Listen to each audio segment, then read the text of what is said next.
Happy February! I'm Mari Black, and this month I have for you a tune by request. A bunch of you wrote to me saying, would you please teach us Coleman's March? And yes, I would love to do that. You have excellent taste in tunes. This is a wonderful old march. It's played all the time up here in New England, where I'm from, played for Contra dances. And it has a really fun origin story, actually origin stories. We believe it's an old Irish march, but where we get the modern day name, Coleman's March, comes from in America, in East Tennessee, the story of the hanging of Fiddlin' Joe Coleman, hence Coleman's March, which is a great wild story. If you want to do some Googling, you're more than welcome to do that. But for our purposes today, it's going to be a wonderful, joyful, dancey, swingy march. And we're going to use it not only to work on that beautiful style, but also as a chance to really work on picking up these wonderful traditional tunes by ear, which is the point of all the Tune of the Month tunes, but especially this one is a good one. So we're going to dive into all that, but first, let's hear the tune. Coleman's March.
That's the tune. If you're just listening, thanks for stopping by, as always.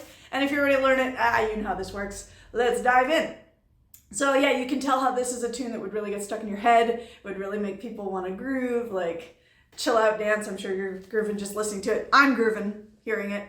And that's what we want to preserve. All right. And you can also hear as I'm playing it that it's this wonderful, simple, catchy melody. And it gives us lots of opportunities to add in some double stops, add in little stylistic variation kind of things, because there's so much room in this melody. All right. Now, of course, in order to start all that, we got to learn the melody. And this is one I'm really going to tell you guys, even if you're not used to learning tunes by ear, challenge yourself to dive into this one because it is so friendly. And you will be able to experience that, hey, I haven't looked at the dots and I can still play this tune, that you're really going to make you a traditional musician. All right. So when you're learning by ear, the important thing that you need to listen for is the skeleton of the melody. You have to hear through all the little frills and things like that. Now I'm going to help you out with that here because I'm going to take out, for the moment, all the double stops and just play the melody by itself. All right? And I'll go a little bit slower. This tune is in D major. So if you set it for your D major scale with F sharps and C sharps. And I'm going to start with 2 pickups, and I'll play the whole A section through. See if you can start singing along or picking out where it goes on your fingerboard using your D major scale. Ready? 1, 2, 3.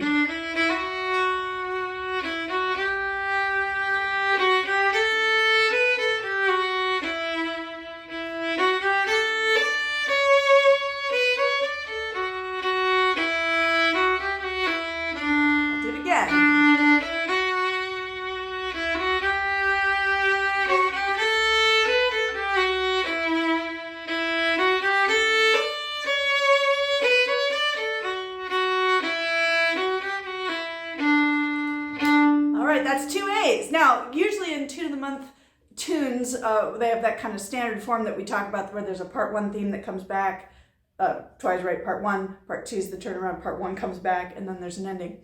Coleman's March is in that group of tunes, we've done some already here on this series, that It's so simple and melodic, you don't even need that form, right? You just want to sing the thing. All right, so I have the theme, which is the first half of the A section. It goes like this. I'll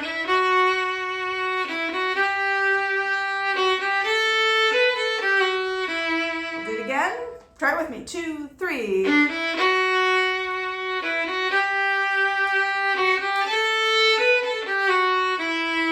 Okay, so as you're learning this by ear, you don't learn it one note at a time. You're listening for the skeleton of the tune, right? So even if you don't know the little notes, the little connectors that I'm putting in there, you got to listen for the overall theme. So really what this is, yada da da da da da da da da da da. You hear that?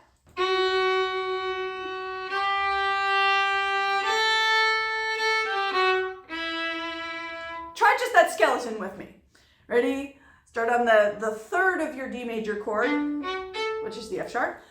2, 3. 1, 2, 3, 4.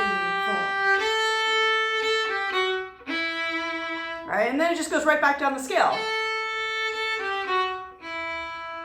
Right? Good. So yeah, these big long notes. Try one more time the skeleton. F sharp. Go up the scale.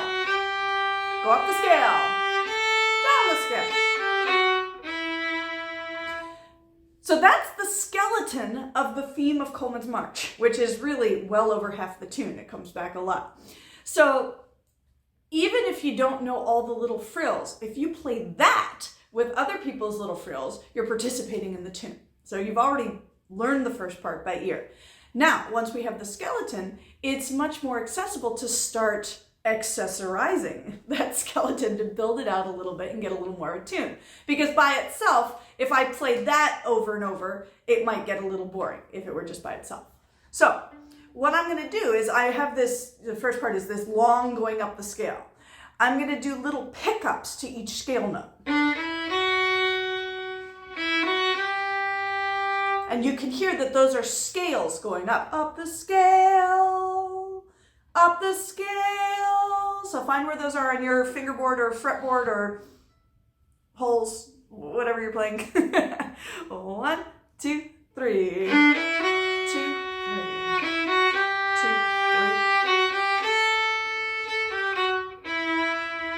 3. And we can leave the ending skeleton right there, and suddenly it sounds like a lot more of a tune. Let's do that again. Mostly skeleton, but with the little scalier pickups at the beginning. 1, 2, 3. Pick up. 2, 3. Pick up. 1, 2, 3. Pick up. 1. Do it again. 2, 3, and sorry. 1, 2, 3. 1, 2, 3. All right. Now that, if you looked up the sheet music to this tune on thesession.org or JCABT Tune Finder or your favorite place to find tunes on the internet, you very well might find versions that are exactly that, what we just played. So you could totally stop there. My personal version, the way I first learned it, has one more little accessory. Listen.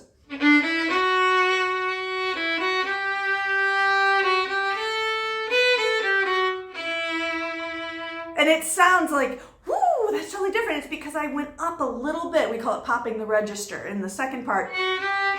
Rather than just going all the way down the scale. Da, da, da, dum, bum. I go dum, da, da, da, dum, bum. I have the upper neighbor.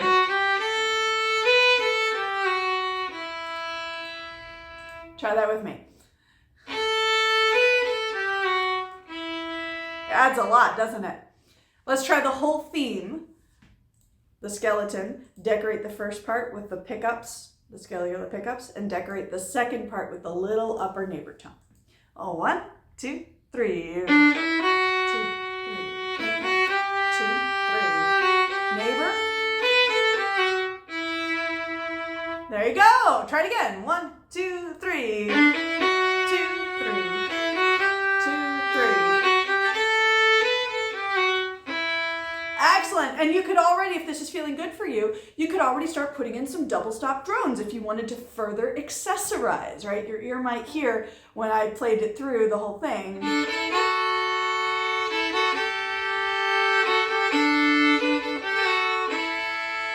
and suddenly it sounds really fancy. All I'm doing is droning my D and A strings together the entire time. So when my fingers are on the D string, the drone, the accompanying drone, is the open A. When my fingers are on the A string, the accompanying drone is the open D, right? So your fingers don't change, it's just your bow sits on both strings. Let's try that. If you don't want to add the double stops, or your instrument doesn't add the double stops, don't worry, just play the otherwise accessorized melody. 1, 2, 3. 2, 3.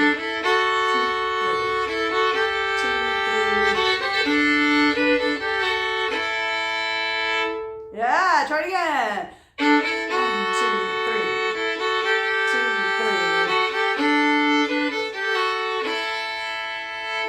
3. Yeah, okay, so you can see how there's lots. Once you have the skeleton, you can start layering lots of things on.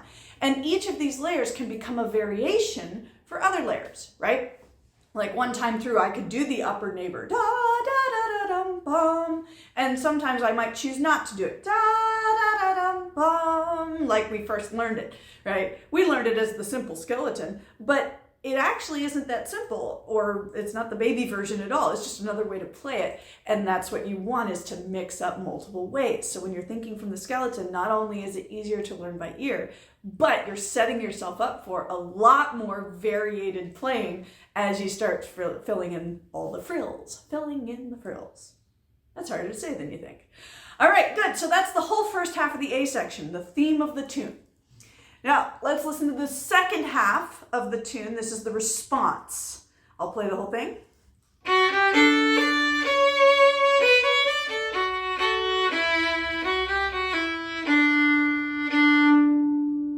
Sing it with me. Sing it, play it, try to sound it out. 1, 2, 3.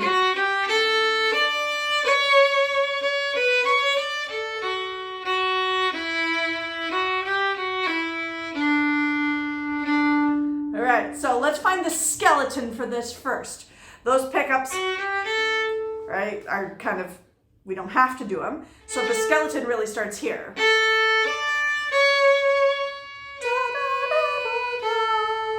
Yeah, if I sing the fancy version but play the skeleton.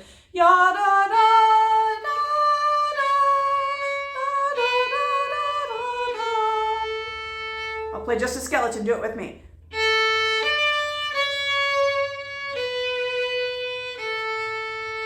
Right? So it starts on the 5th of the D chord, the A, and it's going to jump up to the top root, the high D, and then just go down the scale. That's the skeleton. Do it again.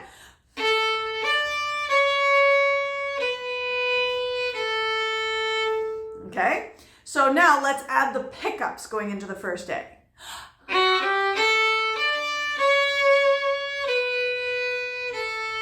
Already it sounds better.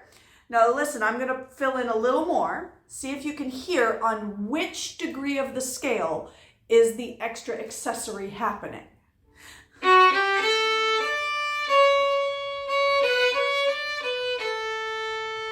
Do it again. See if you can find what it is.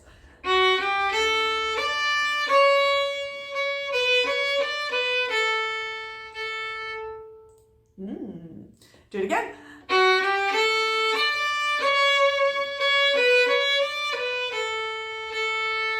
So notice I am only adding a couple notes, right? So when I first go up the scale, here, rather than just holding that long C, I'm doing a little bit of rhythm. And here on the B note, I add my little variation. So that's a little fiddle lick that we've done in past tunes of the month that appears in lots of tunes. Rather than just sitting on the B note, I'm going to decorate it with a little, I call it a frere jacques, right? Because it sounds like frere jacques, or are you sleeping, are you sleeping? Basically, all I have to do, the B note is my bass, right? The thing that I'm decorating. From there, I'm going to go up the scale 3 notes and skip back to where I started, back to the B note. Up the scale, back to where I started, frere jacques. And then land on my normal A. That's all that's going on. Let's try it. The more accessorized version of the turnaround here, or the response.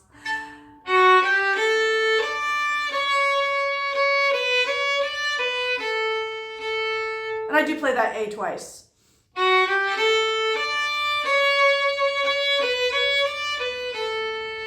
It already sounds so much fancier, and you have to do almost nothing, especially if you know the sound of Frere Jacques. You can hear right away that that's what's going on. All right, let's play it again. If you're feeling good, go ahead and add in some drones, exactly like we did in the first part. Put your bow on the D and A strings. When your finger's on the A string, you're droning the open D. I guess your fingers don't move down to the D string for this, so there's no open A drone, but you smell what I'm stepping in. 1, 2, 3.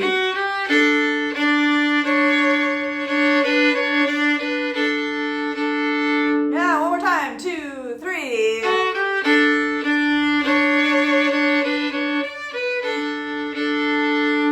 Good. And then the very last part is the ending. It goes like this.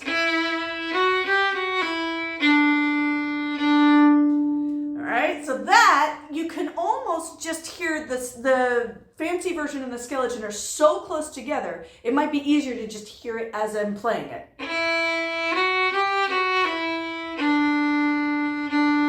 Do you hear it's going up the scale and back down the scale to D?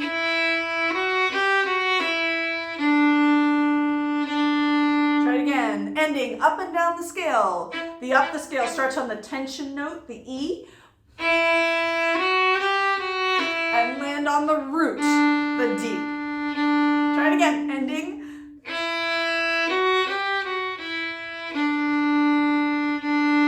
And notice there are a bunch of different bowings that work for this. You could play it all separate.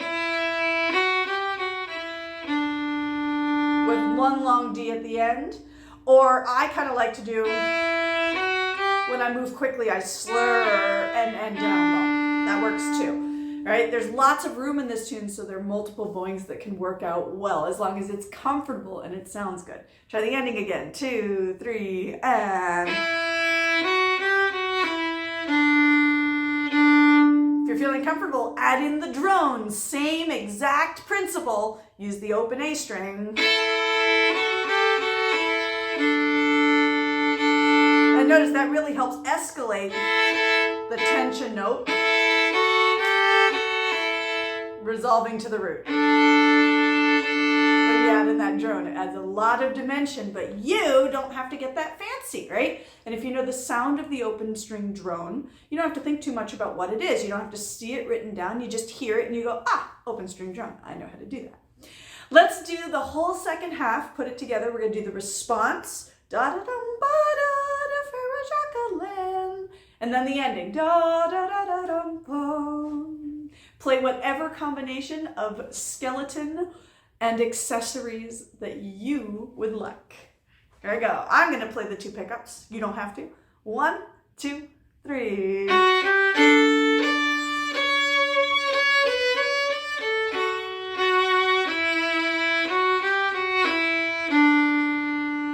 Okay, let's do it again. 1, 2, 3.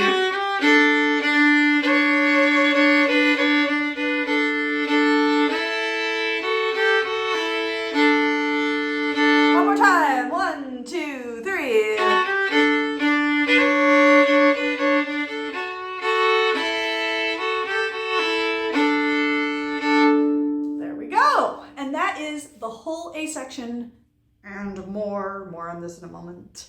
But let's put the whole A section together. We're going to do the theme. That's the scale, the long scale going up. Da da dum bum bum down the scale. Then the response. Da da dum ba da da da dum bum. I can't sing. And then the ending. Up the scale and back down to D. Try it. 2 A's.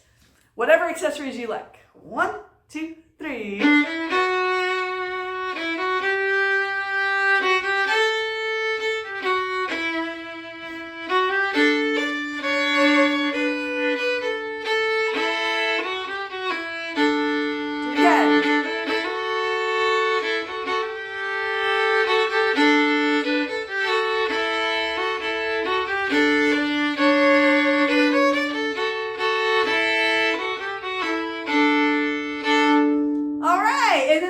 I think I tried a couple like minor accessories that I didn't even show you yet. Maybe you heard them, right? Like for instance, going up the scale. I added a little hammer-on onto the long note. Right, which just fills even more space, gives it a little more leaning. And that's kind of the Irish part of this tune, right? The drones are a very old-timey American part, but the hammer-on is a very Irish thing. If you don't know what a hammer-on is, don't worry too much. We've done it in previous tunes of the month. You might have done it out in the rest of your fiddle life, or you could just pick it up there from the sound. Basically, it's a little grace note that delays me getting to the melody note. So you can, yeah, absolutely throw anything like that in that you hear that sounds good and enhances the tune. My version of this tune is by no means the definitive version, right? Gosh, I'd love to be that famous. No, I wouldn't. But yeah, it's not definitive. It's folk music. So there are lots of things that I've never even thought of playing on this tune that you may already be doing as a matter of course. And that's what's really cool. It's what makes all of us individual players, and it's why folk music is so broad and rich and diverse. So by all means, continue to accessorize things that I have not even dreamed of yet. All right, we've done the A section, and here comes the B section. Now, as with most traditional fiddle tunes, Coleman's March gives us a gift here. See if you can notice what it is. I'm going to play 2 Bs with just the melody, not all the way skeleton, but stripped down. 1, 2, 3.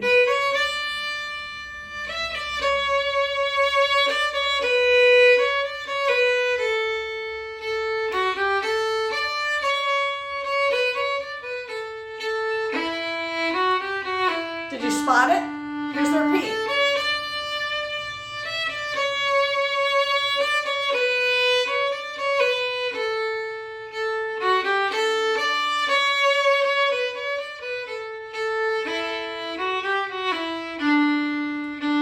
I'm sure you spotted it, right? Of course. And anytime you're learning by ear, you want to be listening for when parts come back. So what this B section does, we only have to learn half the section. That's the B theme. Da da da da da da da da da da da dum bum. Because now the response is the same as the A section. Da da dum ba da da da da da dum bum. And the ending. Ya da da da dum bum. I really can't sing at all, can I? My apologies. But yeah, you already know the second half. It's the same response and it's the same ending. What a gift. Mwah! And good thing that you have some ideas of how to play that a little differently, because if it's going to come back that much, may as well change slightly what accessories you're using when it comes back so you don't bore yourself or others. All right, so let's take a look at that B theme. Start by finding the skeleton. I'll play it. See if you can skeletonize, right? Play the simple version.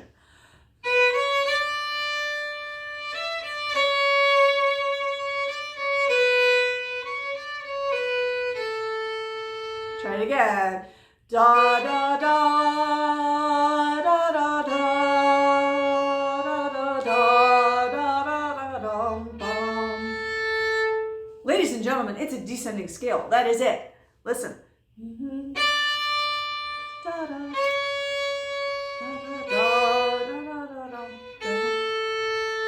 Do just a skeleton with me.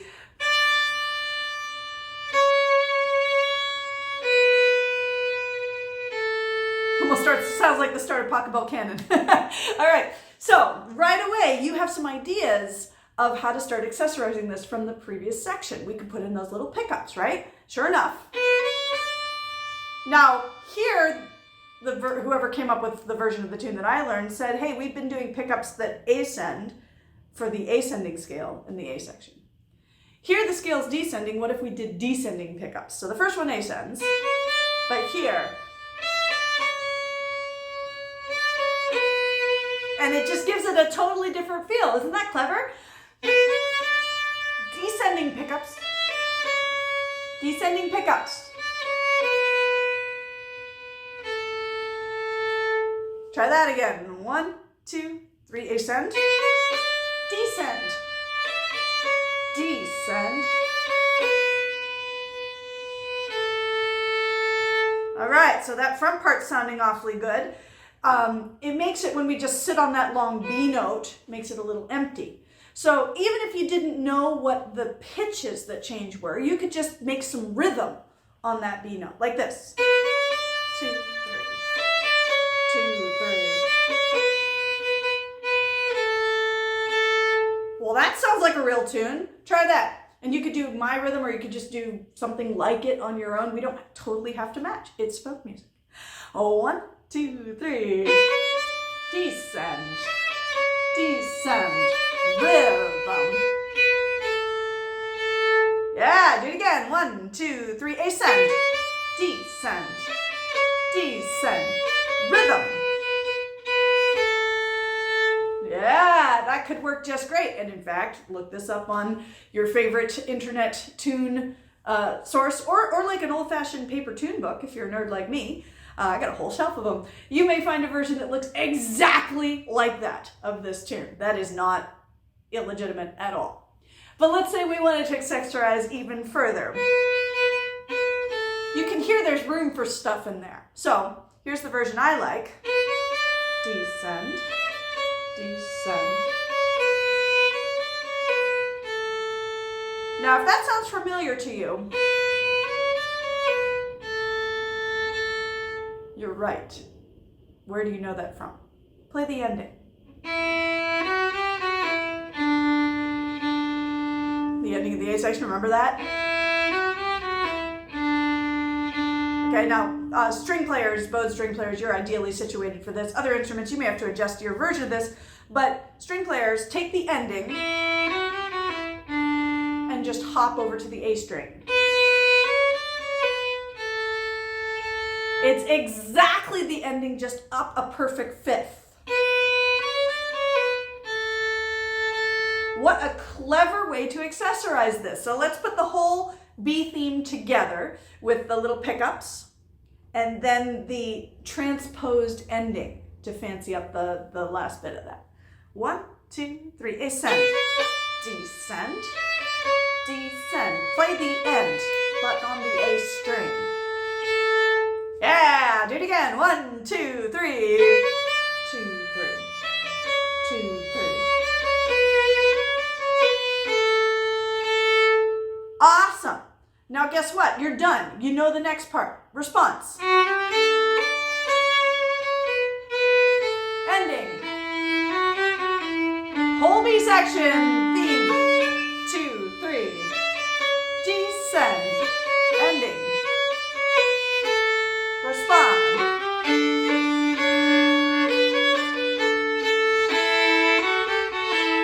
One more. B theme.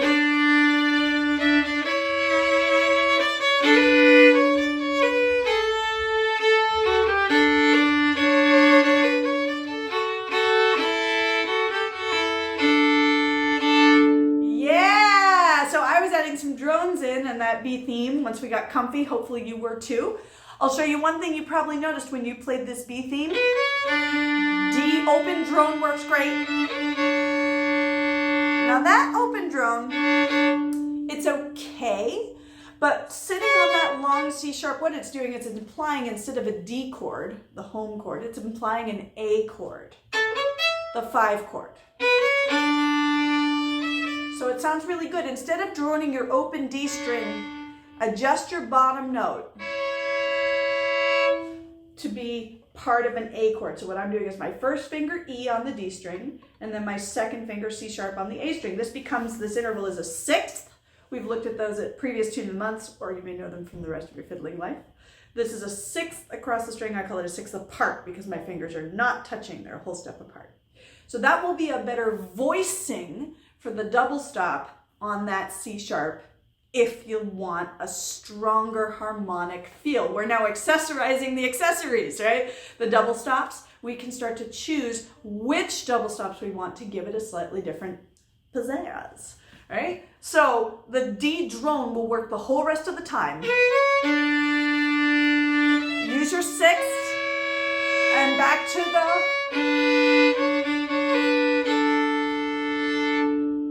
the open drone. Works quite well. Try that. 1, 2, 3.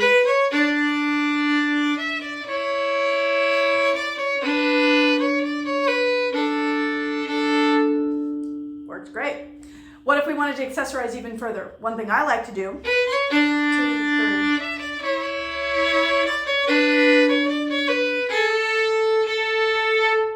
Yeah, instead of using the open string drone there, I use a unison drone. Again, we've looked at them at previous tunes of the month, or you may know them for the rest of your life. I use my fourth finger A with my open string A. And that's a very old-timey sound. That's really pulling out the Americanness of the part of this tune's origin story, right? So you can try that if you like. It's a good way to get your fourth finger working if you're not used to using it. Sounds great on those drones. Try it again and accessorize the accessories however you like. 1, 2, 3. 2, 3. 2,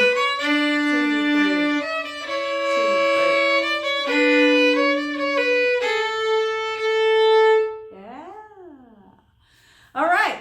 And are there even more ways to accessorize these double stops? Yeah, there sure are. For instance, when you have such a nice tune that's just like a beautiful scale at its skeleton, at its roots, especially like the A section, I could drone.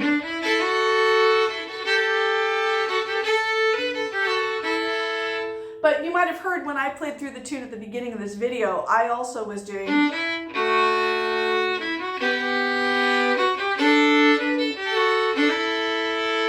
Instead of using the drone, I was using some fingered double stops to harmonize that scale. And what was I using?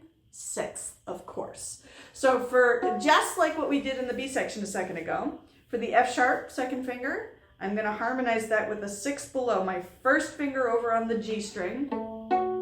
Right, 1 and 2 with the higher number finger on the higher string. And then if I go up the scale on both of those notes, check it out, my second finger is going to hop over the G string. And I add my third finger. This sixth notice is together, and then I go to the drum. Give that a try.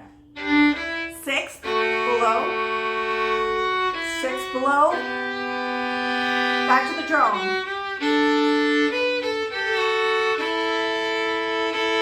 That's a really nice variation on the variation. Try it again.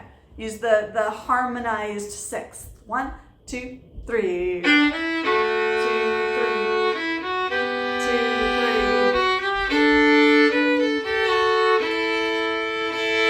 Just for contrast, go back to the pure drone. 1, 2, 3. 2, 3. 2, 3. Totally different sound, right? So here we have a lot of really cool ideas kind of peppering around, and you've done it without looking at a single note. In fact, when you're truly getting down to playing around with, oh, I want this accessory, and switching around, you don't want to see that written down. It doesn't look good, right? If I wanted to write down all those different possibilities for this tiny, simple little tune that's really 2 themes, an A and a B, and then the same second half of the section, I would need like 5 pages of sheet music to show each of these little variations. It would look terrible for such a tiny, simple, wonderful little tune. So way better to not worry about how it looks and to just learn it by ear, because it's not scary, and it also opens up so many more possibilities really quickly if you start with the idea of the skeleton. And that's your job. Anytime you're learning by ear, at first, listen past any accessories that are there. Tune your ear away from any double stops, any ornaments, and try and hear what is the core melody in there. Once you can find that, then all your knowledge of music really helps you flesh things out. Like, we know how to handle drones now. We know how to find little frere that I still can't sing. We know how to find little ornaments. We can start to put those in on the skeleton, and then it all makes sense. Now, Coleman's March is a really wonderful, friendly tune to do this with. But of course, like all folk music, the patterns that we find here in this tune will translate over to other tunes, especially if they're in the same key or if they're in the same style, right? So anything that you felt yourself having a little bit of a light bulb moment with today, take those ideas with you and explore some other tunes, because the more you can learn by ear comfortably and start to hear these layers, the more folk music is accessible to you. You don't have to wait for somebody to write it down for you or look up a version on the internet that might not be as hip as what you're hearing on the recording. All right, so you can hear what I'm challenging you to do. This is, what I do for the whole Tune of the Month series is I want to help you guys get more and more comfortable hearing these things by ear so you never have to look at it. Now that said, it is my tradition to send out little sheet music, my own handwritten chicken scratch, to anybody who's subscribed to my email newsletter. So if you'd like to have Coleman's March, at least the simple version of it, written down for your own archival purposes, make sure you're subscribed to my email newsletter. www.mariblack.com is my website, and there you can hit subscribe. And once a month, I'll email you with what I'm up to, including the sheet music for Tune of the Month. If you're already subscribed, you already have a very simple version of Coleman's March. I'm not going to do the 5 pages thing to you. Who wants that? But a simple reminder of Coleman's March. It's already in your inbox. And if you're seeing this in the future, welcome. And if you subscribe, you'll have all future Tunes of the Month coming to you as well. But mostly, I hope you take these skills and explore lots of tunes and get more and more comfortable being a trad musician, whether you're new to the style or you've been a trad musician your whole life and you're just tuning your ears to be able to hear more and more different kinds of accessories. The more you have, the more fun it is. All right. I look forward to seeing you guys in the future. You can subscribe here or go look for me out in the real world. I'd love to play Coleman's March or any other tune with you when we cross paths in person. Have fun and see you next month.